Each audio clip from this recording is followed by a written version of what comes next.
Hello दोस्तों, आप सभी का स्वागत है आपके अपने YouTube चैनल नॉलेजपुर पर।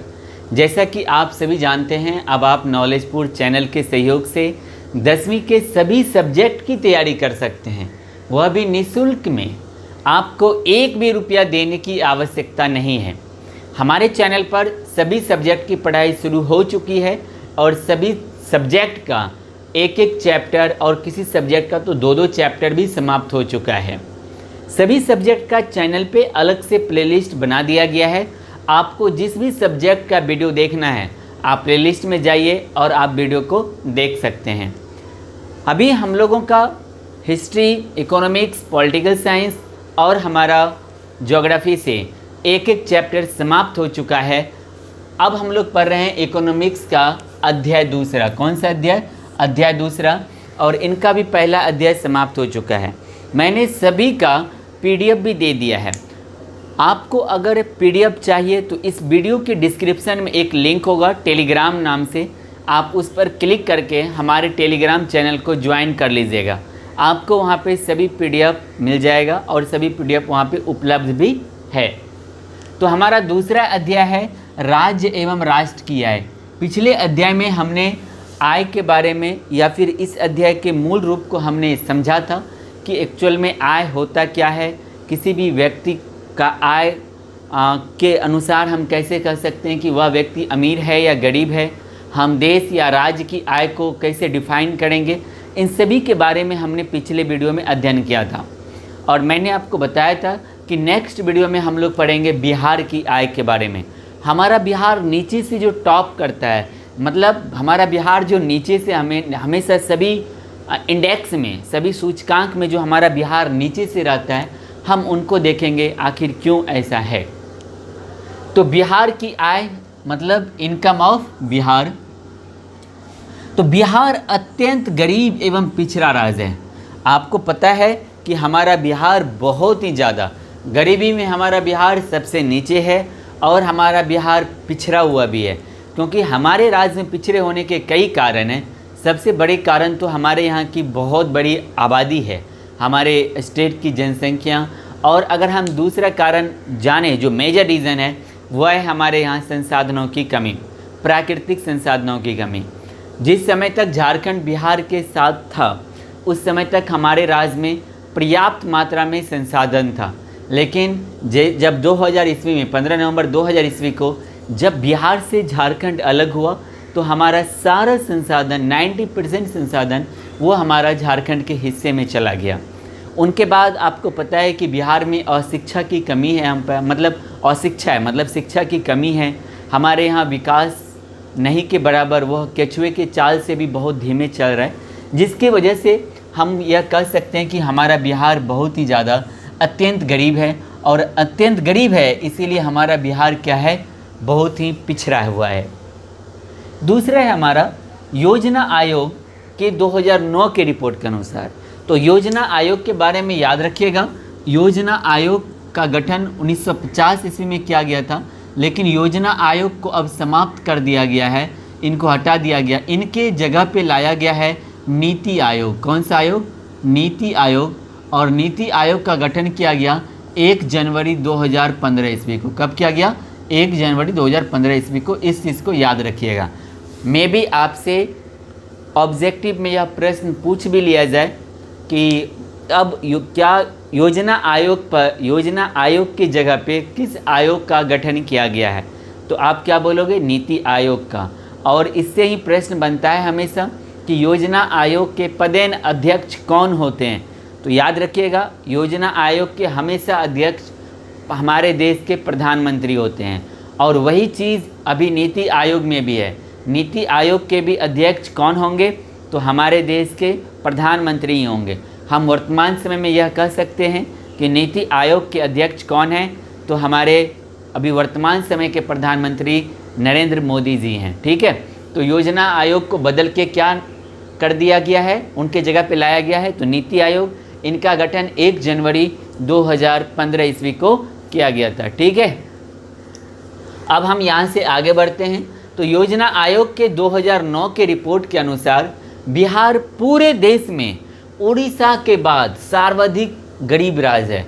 मतलब 2009 में जो योजना आयोग का रिपोर्ट आया था, उस रिपोर्ट के अनुसार भारत का सबसे गरीब राज्य उड़ीसा है, लेकिन उसके बाद जो दूसरे स्थान का राज्य है वो हमारा बिहार ही है। ठीक है, तो वही योजना आयोग ने बताया था। और याद रखिएगा, उस समय हमारे राज्य की 41.4% लोग जो है वह हमारे राज्य का गरीबी रेखा से, पॉवर्टी लाइन से नीचे निवास कर रही है, नीचे रहती है। नेक्स्ट है हमारा, बिहार राज्य की प्रति व्यक्ति आय पूरे देश भर में कम है। मतलब ऑल ओवर जो हमारा स्टेट है उन सभी में सबसे कम पर कैपिटल ह्यूमन में, पर कैपिटल इंडेक्स में हमारे बिहार का ही सबसे कम है, जिसके चलते हमारे यहाँ बचत निम्न होता है, मतलब बचत नहीं के बराबर होता है। आप बस ये अंदाज़ा लगा लो ना कि जब हमारे यहाँ का ये प्रति व्यक्ति आय कम है तो लोग बचत कितना करेंगे, नहीं के बराबर उनके पास बचत होगा। तो यही तो यहाँ पे कहा जा रहा है, बिहार राज्य की प्रति व्यक्ति आय पूरे देश भर में कम है, जिसके चलते हमारे यहाँ बचत क्या है, बहुत ही निम्न है, नहीं के बराबर है। तो अगर कम बचत होगा, अगर कम बचत आपको होगा तो आप क्या करोगे, कम पूंजी का निर्माण करोगे। अगर आपके पास कम पूंजी है तो आप उनसे जो पूंजी जनरेट करोगे वो ज़्यादा थोड़ी कर पाओगे। आप 5 रुपये लगा के 5 लाख रुपए नहीं कमा सकते हो, उनके लिए आपको ज़्यादा पूंजी निवेश करना होगा। तो कम बचत होगा तो कम पूंजी निर्माण होगा, और कम पूंजी निर्माण होगा तो आपको जो उनका आउटपुट वो भी आपको कम ही मिलेगा। तो जिनके वजह से अगर वो कम मिलेगा तो आपको प्रति व्यक्ति आय भी आपका क्या होगा, या आपके घर का या आपके राज्य का या देश का वह कम ही होगा। ठीक है, तो याद रखिए, गरीबी ही गरीबी को जन्म देती है। गरीबी ही किसको जन्म देती है, गरीबी को जन्म देती है। इनको समझने के लिए मैंने यहाँ पे कुछ लिखा है, इनको समझते हैं हम लोग। गरीब इसलिए गरीब है क्योंकि उसमें गरीबी है। ये थोड़ा सा आपको हजम नहीं हुआ होगा। गरीब इसलिए गरीब है क्योंकि उसमें गरीबी है, गरीबी के कारण कम आय होती है। अगर आप गरीब हो, अगर आपके पास अच्छे नॉलेज नहीं है, अगर आपके पास अच्छी पूंजी नहीं है, तो आप कभी भी ज़्यादा इनकम नहीं कमा सकते हो पर मंथ या पर ईयर। आप एक्सेस कमाओगे 10,000 या 20,000 रुपये पर मंथ कमाओगे, इनसे ज़्यादा नहीं कमा पाओगे आप। तो इसीलिए मैंने यहाँ लिखा है, गरीब इसलिए गरीब है क्योंकि उसमें गरीबी है, और गरीबी के कारण उसकी आय क्या होती है, बहुत ही कम होती है। कोई गरीब व्यक्ति यह नहीं सोच सकता है कि मेरी पर मंथ की इनकम मुकेश अंबानी जी की इतना हो या जेफ बेजोस की इतना हो। वो कभी संभव नहीं है, क्योंकि वो लोग उनके लिए बड़ा इन्वेस्टमेंट करते हैं और गरीब लोग उतना इन्वेस्टमेंट नहीं कर सकते हैं। इसीलिए उन लोगों की प्रति व्यक्ति आय या उन लोगों के घर का इनकम गरीबों की तुलना में कई लाख गुना ज़्यादा होता है। तो गरीबी के कारण कम आय होती है। उनके बाद अशिक्षा और असमानता के कारण बच्चों की पैदाइश या बच्चों को वो लोग जन्म भी बहुत अधिक देते हैं। मतलब अगर उनके पास शिक्षा की कमी है, अशिक्षित लोग हैं, तो वो लोग ये नहीं समझते हैं कि हमें अगर कम बच्चे होंगे तो हम उन पर अच्छे से खर्च कर पाएंगे, हम उनका पालन पोषण अच्छे से कर पाएंगे, हम उनको अच्छी शिक्षा दे पाएंगे, अच्छा स्वास्थ्य दे पाएंगे। ऐसी बात नहीं होती है। शिक्षा की कमी के कारण लोग यह समझते हैं कि हमारे पास जितने बच्चे होंगे वो उतना ज़्यादा हमें कमा के देंगे, या गांव में ऐसी मानसिकता अभी भी बनी हुई है कि अगर हमारे पास ज़्यादा बेटा होगा तो हमें लड़ाई में इनका फ़ायदा होगा या फ़ायदा मिलेगा। तो जितनी बेटे उतनी लाठियाँ, या एक सोच है जिसके कारण एक एक परिवार में 8-10 बच्चे होते हैं। अभी भी आप गांव में जाओगे तो ऐसा देखने को मिलेगा। तो अब इनके कारण, ये सब किसके कारण हुआ अधिक बच्चे को जन्म देना, तो आप बोलोगे अशिक्षा के कारण और असमानता के कारण। असमानता का मतलब यहाँ पे लिंग के आधार पर।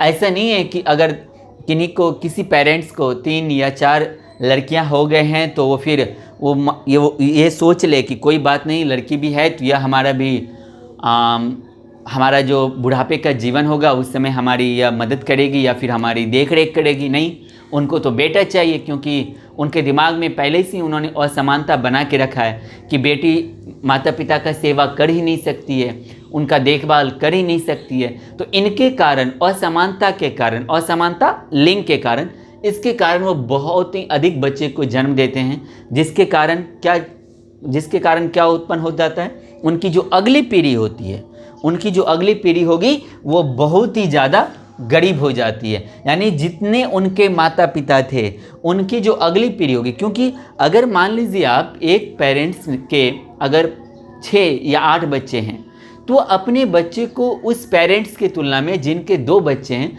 वो उतनी बेहतर शिक्षा उनको नहीं दे पाएंगे, ना ही उनकी इतनी ही अच्छा उनके हेल्थ पे वो ध्यान दे पाएंगे, ना ही उनकी ख्वाहिशें पूरी कर पाएंगे।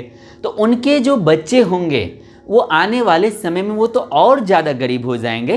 तो वही मैंने यहाँ पर लिखा है, अधिक बच्चों को जन्म देते हैं तो फलतः मतलब इसके कारण ही उनकी जो अगली पीढ़ी होती है वो अधिक गरीब हो जाती है। क्या हो जाती है? अधिक गरीब हो जाती है।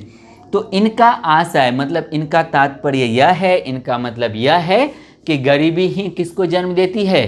गरीबी को जन्म देती है।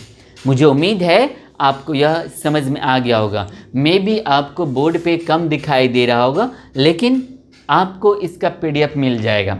अगर आप इसका PDF चाहते हैं तो इस वीडियो के लिंक में जो टेलीग्राम चैनल का लिंक दिया है उस पर क्लिक करके आप टेलीग्राम चैनल को ज्वाइन कर लीजिए। नहीं तो आप टेलीग्राम पे जाके सर्च कीजिएगा नॉलेजपुर अमन, ठीक है, नॉलेजपुर अमन। जब आप यह सर्च करोगे तो टेलीग्राम पर नॉलेजपुर नाम से चैनल खुल जाएगा, नॉलेजपुर, ठीक है। इसको आप ज्वाइन कर लेना। इनके दोनों तरफ किताब का लोगो बना हुआ है। यहीं पर आपको सभी सब्जेक्ट का PDF मिल जाएगा। जो मैंने बोर्ड पे लिखा है एकदम एग्जैक्ट PDF आपको वहाँ मिल जाएगा। मैं आशा करता हूँ आज के वीडियो में जो मैंने बताया आपको समझ में आ गया होगा। हमारी छोटी छोटी वीडियो होगी जो आप 10 या 15 मिनट के अंदर ही सिमट जाएगा और उसमें आपका 100% एक टॉपिक क्लियर हो जाएगा। और कभी भी इनसे प्रश्न बनेगा तो आप डील कर लोगे, इसकी मैं गारंटी देता हूँ। तो अगर आपको यह वीडियो अच्छा लगा तो इस वीडियो को लाइक और अपने सभी दोस्तों के साथ शेयर जरूर कीजिएगा। आप इस वीडियो के लिंक को सोशल नेटवर्क व्हाट्सएप और फेसबुक पर भी अपने दोस्तों के साथ शेयर और टैग कर सकते हैं। हम मिलेंगे अगले वीडियो में इनके अगले टॉपिक के साथ। तब तक के लिए जय हिंद, जय भारत।